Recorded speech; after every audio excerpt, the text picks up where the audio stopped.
함께 하나님 말씀 보겠습니다. 로마서 4장 1절로부터 8절까지의 말씀. 로마서 4장 1절로부터 8절까지의 말씀. 신약성경 243쪽에 있습니다.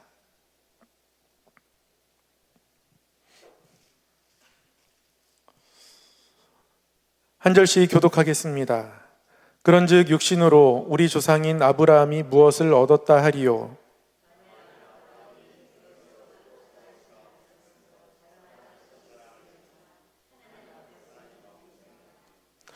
성경이 무엇을 말하느냐?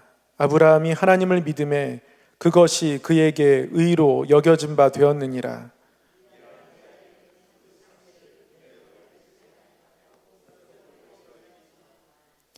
이를 아니할지라도 경건하지 아니한 자를 의롭다 하시는 이를 믿는 자에게는 그의 믿음을 의로 여기시나니.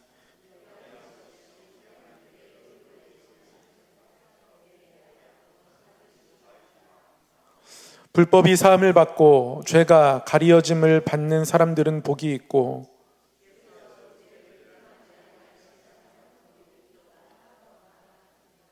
아멘. 우리 좌우에 계신 성도님들께 이렇게 인사하겠습니다. 하나님을 가까이함이 복입니다. 한번 이렇게 인사할까요? 하나님을 가까이함이 복입니다. 한 번 더 인사하겠습니다. 그러므로 당신은 복 있는 사람입니다.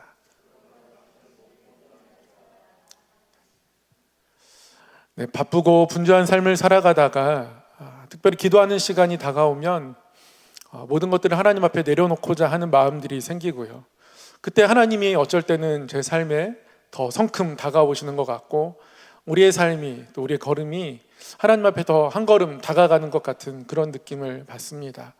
그래서 오늘 시편 73편의 말씀, 하나님을 가까이 함이 내게 복이라, 이 말씀이 특별히 더 와닿는데요. 말씀을 나누기 전에 새로운 찬양 한 곡 함께 배우고 나누고 말씀을 나누려고 합니다. 굉장히 단순한 멜로디, 단순한 가사인데요. 내 주를 가까이라는 찬양입니다. 가사를 보면 그렇습니다. 내 주를 가까이, 더욱 가까이, 주님을 가까이 함이 내게 복이라. 내 평생 소원은, 내 평생 소원이 영원한 주의 나라 안에 사는 것. 후렴 가사도 똑같습니다. 내 주를 가까이, 더욱 가까이, 주님을 가까이 함이 내게 복이라. 내 주를 가까이, 더욱 가까이, 주님을 가까이 함이 내게 복이라. 이런 가사의 찬양인데요. 멜로디도 굉장히 단순하니까 그냥 흥얼거리듯 함께 찬양하면서 배우면 좋겠습니다.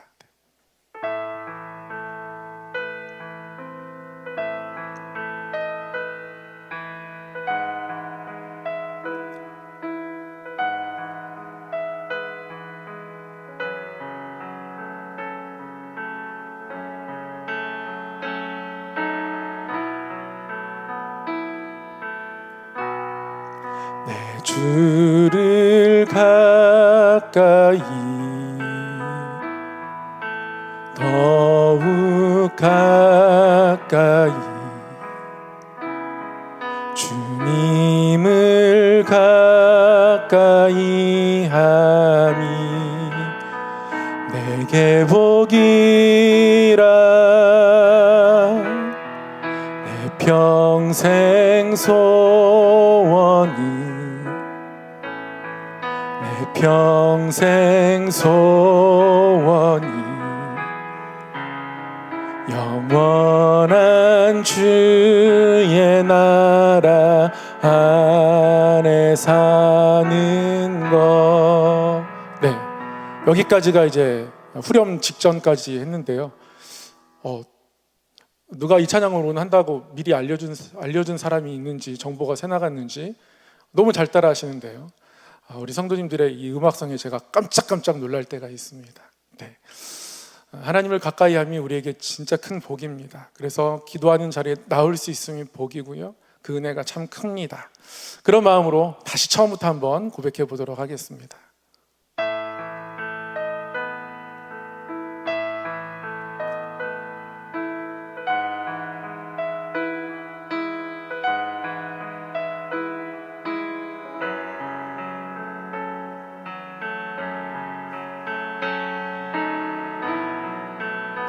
내 주를 가까이, 내 주를 가까이, 더욱 가까이, 주님을 가까이 함이 내게 복이라. 내 평생 소원이, 내 평생 소원이 영원한 주의 나라 안에 사는 것. 다시 처음부터 고백합니다. 내 주를 가까이, 내 주를 가까이, 더욱 가까이, 주님을 가까이 함이 내게 복이라. 내 평생 소원이, 내 평생 소원이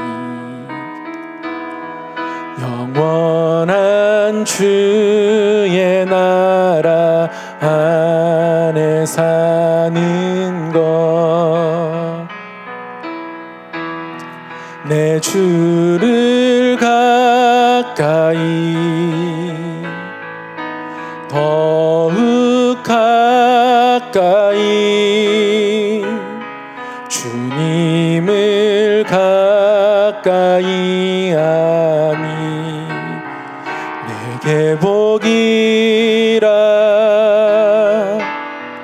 내 주를 가까이,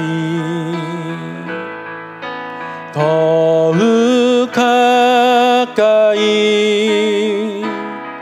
주님을 가까이 함이 내게 복. 다시 한번 후렴 찬양합니다. 내 주를 가까이,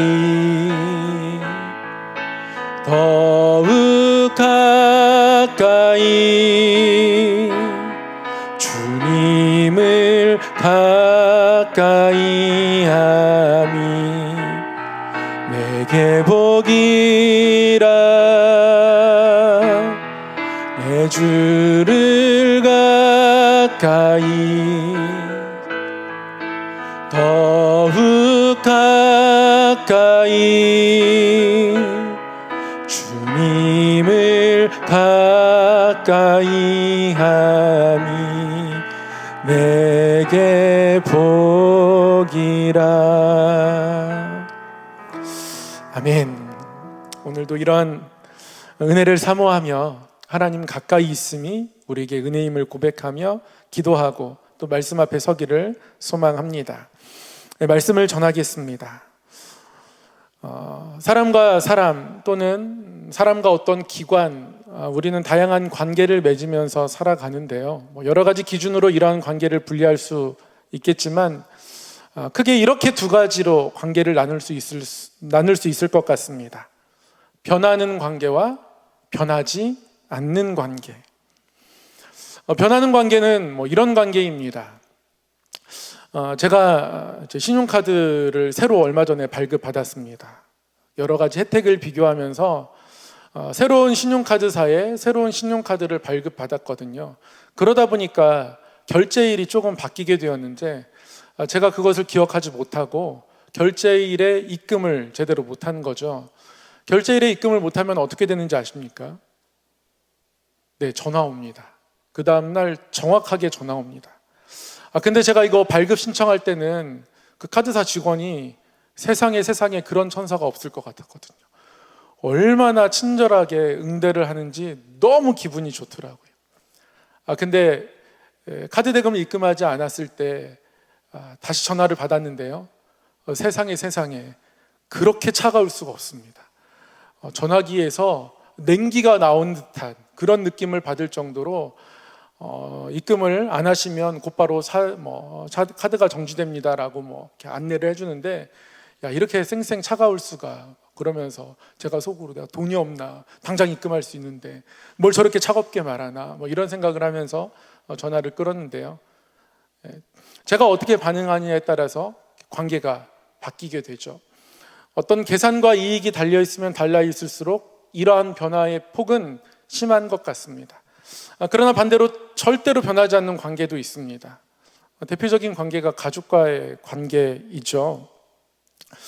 제가 어릴 때 아동부 예배를 마치고 집에 오면 부모님은 이제 어른 예배를 드리러 가셨습니다. 그러면 그 시간은 부모님 없이 정말 재밌게 노는 시간인 겁니다. 동생이랑 옆집에 불러다가 집에서 숨바꼭질 같은 거 하면 그게 굉장히 재밌거든요. 그러다가 서랍장 위에 올려놓은 TV를 제가 그만 떨어뜨리고 말았습니다. TV가 그냥 쾅 아래로 떨어졌어요. 칼라 TV를 산 지 일주일 안 됐을 때, 그때 제가 그 TV를 떨어뜨린 겁니다. TV가 딱 떨어지니까요, 브라운관 가운데에 검정색으로 블랙홀이 생기더라고요. 정말 많이 혼나겠다 싶었습니다. 목사님이 설교를 좀 오래 하셨으면 좋겠다, 이런 생각도 하면서, 부모님이 이제 집에 도착하셨을 때 이건 숨길 수 없으니까 제가 TV를 고장냈다고 사실대로 고백했습니다. 굉장히 많이 혼날 줄 알았거든요. 근데 괜찮다라고 놀란 제 모습, 겁먹은 제 모습을 보시고 저희 아버지, 어머니가 위로해 주시더라고요. 그것 때문에 그 다음 주 용돈이 깎이지도 않았고요. 그것 때문에 제가 저희 집을 떠나야 되는 어떤 그러한 일들도 생기지 않았습니다. 극단적인 상황들을 예로 들었지만 이렇게 변하는 관계, 변하지 않는 관계, 이런 관계들이 있습니다. 하나님과의 우리와의 관계가 그렇습니다. 변하지 않는 관계이죠. 이스라엘 백성들은 예수님 당시 이 관계에 대해서 조금 오해하기 시작했습니다. 그들에게 주신 율법을 지키지 않으면 하나님과의 관계가 변한다고 생각했습니다. 멀어진다고 생각했던 거죠. 사도 바울은 그렇지 않음을 로마서를 통해서 수없이 반복하고 강조합니다. 사실 생각해보면 율법을 주실 때 자체가 하나님이 어떤 조건으로서 주신 것은 아니었습니다. 이스라엘 백성들이 어떤 것들을 잘 지켰기 때문에 하나님이 이스라엘 백성들을 애굽에서 이끌어내셨나요? 그렇지 않습니다. 하나님이 내 백성으로 이 백성을 이끌어내겠다고, 가나안 땅에 심으시고 거기서 번성하게 하시겠다고 아브라함에게 약속하셨기 때문에 이끌어내신 거지, 그들이 어떠한 기준을 충족해서 그곳에서 이끌어내신 것이 아닙니다. 그러니까 조건과 상관없이, 그들의 어떤 모습과 상관없이 이미 그들은 하나님 백성이었던 거예요. 그리고 하나님 백성이기 때문에 이끌어내시고 그들이 하나님과 더 깊이 교제할 수 있도록, 하나님 안에서 살아갈 수 있도록 율법을 선물로 주신 겁니다. 율법 자체가 처음에 그렇게 주어졌음에도 불구하고 시간이 흐르면서 또한 바리새인들, 서기관들은 그들의 기득권을 유지하기 위해서 율법을 잘 지켜야, 그래야 하나님께 인정받고 하나님 앞에 가까이 나아가고 결국 구원을 얻는다고 가르쳤고, 백성들은 그래서 우리가 율법을 어떻게 지키느냐에 따라서, 우리의 삶의 모습에 따라서 하나님과 우리와의 관계가 변한다라고 생각하게 된 것이죠. 그러나 사도 바울은 이러한 생각들을 수정하려고 합니다. 오늘 4장 1절부터 8절까지 말씀을 읽었는데요, 31절에, 그 바로 앞에 있는 31절에 이렇게 말씀합니다. 그런즉 우리가 믿음으로 말미암아 율법을 파기하느냐? 그럴 수 없느니라. 도리어 율법을 굳게 세우느니라. 율법이 우리의 기준이 되는 것이 아니라 오히려 믿는 우리가 율법을 세우는 것이라고 말씀하고 있습니다. 사실 하나님 앞에 아브라함도 그렇고요, 다윗도 그렇고 어떤 조건 때문에 하나님의 은혜를 입은 것은 아니었습니다. 이것을 가르쳐주기 위해서 믿음으로 말미암아 율법이 파괴되는 것은 아니고 우리가 믿음이 있고 믿음이 율법을 세운다는 이 사실을 가르쳐주기 위해서 오늘 본문 말씀은 아브라함과 다윗의 예를 듭니다. 유대인 모두 다 존경하는 사람들이거든요. 아브라함도 그렇고요, 다윗도 그렇고요. 그러면서 4장 2절에서 아브라함이 행위로서 의롭다 하심을 받았으면 자랑할 것이 있으려니와 하나님 앞에서는 없다라고 선언합니다. 아브라함이 하나님을 믿어서 그것이 하나님에게 의로 여겨졌거든요. 창세기 15장은 분명히 말씀합니다. 아브라함이 하나님을 믿음에 하나님 앞에서 그것이 그의 의로 여겨졌습니다. 더군다나 율법은 아브라함보다 430년 이후에 생겼기 때문에 율법이 믿음보다 앞선다는 것은 이것은 상상할 수도 없는 것이라고 설명을 하고 있는 거죠. 다윗의 예로 듭니다. 다윗이 시편 32편을 통해서 고백했던 그 고백의 내용을 그대로 7절, 8절에 반복하면서 다윗에 대해서도 이렇게 이야기하죠. 다윗이 말한 바 불법이 사함을 받고 죄가 가려짐을 받는 사람들은 복이 있고 주께서 그 죄를 인정하지 아니하실 사람은 복이 있도다. 불법이 사함을 받고 죄가 가려짐을 받는 사람들은 복이 있고, 불법이 하나님에 의해서 사하여지는 것이고 죄가 가려짐을 받는 것이지 율법 때문에 우리가 어떤 것을 해서 그렇게 되는 것이 아님을 이미 다윗도 고백했다라고 말하고 있는 겁니다. 8절도 마찬가지죠. 주께서 그 죄를 인정하지 아니하실 사람은 복이 있다. 하나님께서 그 죄를 인정하지 않는 것으로 충분함을 다윗도 이미 이야기했다. 이렇게 이야기합니다. 이미 로마서 3장 24절에서 이렇게 사도 바울은 선언했습니다. 로마서 3장 24절을 우리 함께 한 목소리로 읽어보겠는데요. 시작. 그리스도 예수 안에 있는 속량으로 말미암아 하나님의 은혜로 값없이 의롭다 하심을 얻은 자 되었느니라. 그리스도 예수 안에 있는 속량으로 말미암아 하나님의 은혜로 어떻게 의롭다 하심을 얻은 자 되었다고요? 값없이. 이 값없이라는 말은 선물로라는 뜻도 있습니다. 하나님이 선물로 우리에게 의롭다 하심을 허락해 주셨다라고 성경이 기록하고 있는 겁니다. 그래서 어떤 영어 성경 번역에는 as a gift, 선물로서 우리에게 이 은혜가 주어졌다라고 번역하기도 합니다.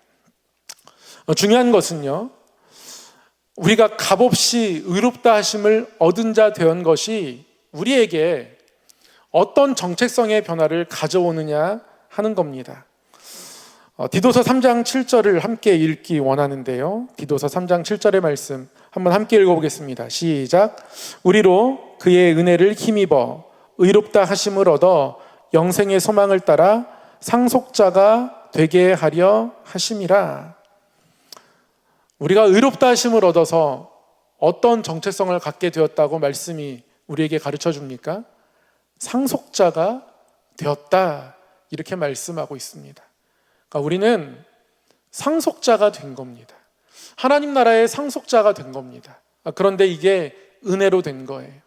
예수님이 우리의 죄값을 십자가에서 치르셔서 하나님께서 우리의 죄값을 우리에게 묻지 않으시고 그 예수님을 믿는 믿음으로 내가 너희를 의롭다고 바라보겠다.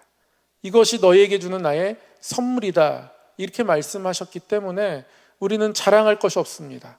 근데 자랑할 것이 없이 우리의 자격은 상속자라는 자격이라고 하나님께서 말씀하신 것이죠.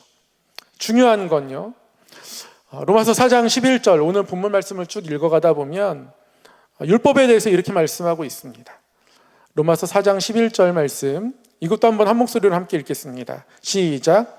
그가 할례의 표를 받은 것은 무할례 시에 믿음으로 된 의를 인친 것이니.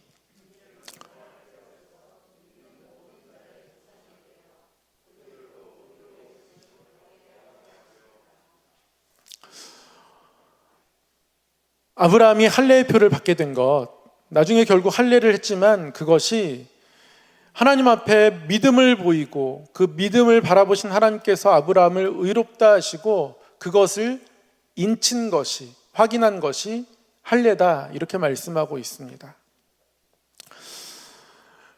이스라엘 백성들에게 아주 중요한 율법이 있다면 안식일법이고요, 또 하나는 할례법입니다. 물론 모든 율법이 중하지만 유대인들이 가장 중요하게 생각했던 것, 할례법입니다. 그리고 안식일법입니다. 안식일을 지키는 것과 할례를 해야 하는 것은 이들이 포기할 수 없는 어떤 율법의 조항이었습니다. 그래서 예수님을 믿는 믿음, 이것으로 구원을 받은 사람들에게도 그래도 할례는 해야 되는 것 아니냐, 끝까지 할례를 강요하는 기독교인들도 많았습니다.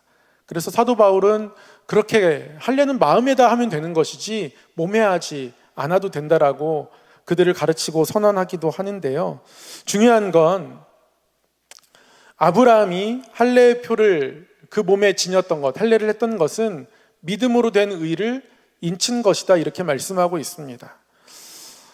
아까도 읽었는데요, 로마서 3장 31절, 믿음이 도리어 율법을 세운다, 이렇게 선언하고 있거든요. 결국 우리가 믿음으로 말미암아 구원을 받고 상속자가 되었다면 그 상속자의 표가 우리에게 있다는 거예요. 그리고 아브라함에게 이 공식을 그대로 대입하면 아브라함에게는 할례가 있었던 것이고요, 우리는 상속자이기에 하나님 앞에 드리는 어떤 결단, 예배, 기도, 이런 것이 있는 겁니다. 그래서 이 기도의 자리가 어떤 의무가 아니라 하나님 앞에 상속자됨을 누리는 자리이다라고 말씀이 우리에게 가르쳐주고 있는 겁니다. 상속자에게 주어지는 특권이 있습니다. 상속자에게 주어지는 특권. 하나님은 왜 우리를 상속자로 표현하셨을까요? 하나님의 일들을 우리가 같이 감당하기 때문에 그렇습니다. 그래서 하나님은 우리에게 하나님의 일을 맡기기 위해서 성령을 우리에게 보내주시고, 하나님 나라의 일을 맡기실 때 제자들에게도 기도하고 성령을 기다리게 하셨는데, 그때 제자들에게 성령이 임하면 어떤 놀라운 변화가 나타납니까? 오직 성령이 너희에게 임하시면 너희가 권능을 받고 능력을 받는다는 거예요. 우리가 하나님 앞에 기도하면서 능력을 확신하지 못할 때가 있습니다. 우리의 정체성이 흔들리면 그렇습니다. 나라는 존재, 나의 성격, 나의 모습, 이것과 상관이 없습니다. 중요한 건 하나님을 가까이 함이 내게 복이고, 하나님이 나를 상속자로 세워주셔서 그 나라가 나에게까지 이어지고 나를 통하여 그 나라가 나타난다는 우리의 선언입니다. 이것이 우리가 예수 그리스도를 믿는 믿음 가지고 살아가는 삶 속에서 품어야 할 또 하나의 믿음인 겁니다. 예수님이 우리를 구원해 주셨습니다. 오늘 로마서는 그것을 분명하게 증거합니다. 그 믿음으로 말미암아 우리가 의롭게 되었습니다. 근데 우리가 의롭게 된 것에 대해서 사도 바울은 디도서에서 우리가 상속자 되었다고 말씀하고 있는 것이고, 우리가 이 시간 하나님 앞에 기도하며 나아가는 것은 상속자로서 나아가는 겁니다. 하나님이 우리에게 베푸시기로 작정하였음을 믿고 나아가는 거예요. 그게 우리의 믿음입니다. 우리가 하나님 앞에 의롭게 되고, 그리고 그 믿음으로 말미암아 우리는 더 의롭게 될 수 있습니다.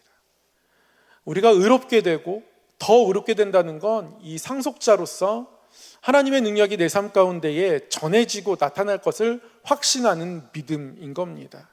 하나님과의 관계가 우리가 그런 관계라는 것, 자녀됨은 그렇게 누리는 것이라는 것을 말씀이 우리에게 전해주고 있는 겁니다. 오늘 이 밤에 하나님께 기도하며 나아갈 때 우리가 상속자임을 기억하고 기도하기를 원합니다. 우리가 상속자이기에 하나님의 능력이, 하나님이 행하셨던 일들이 우리의 삶의 자리에서 우리를 통하여서도 나타날 수 있음을 믿고 나아가길 원합니다. 그렇게 믿음으로 우리가 더욱 의에 이르게 되는 은혜가 우리의 삶에 있기를 소망합니다.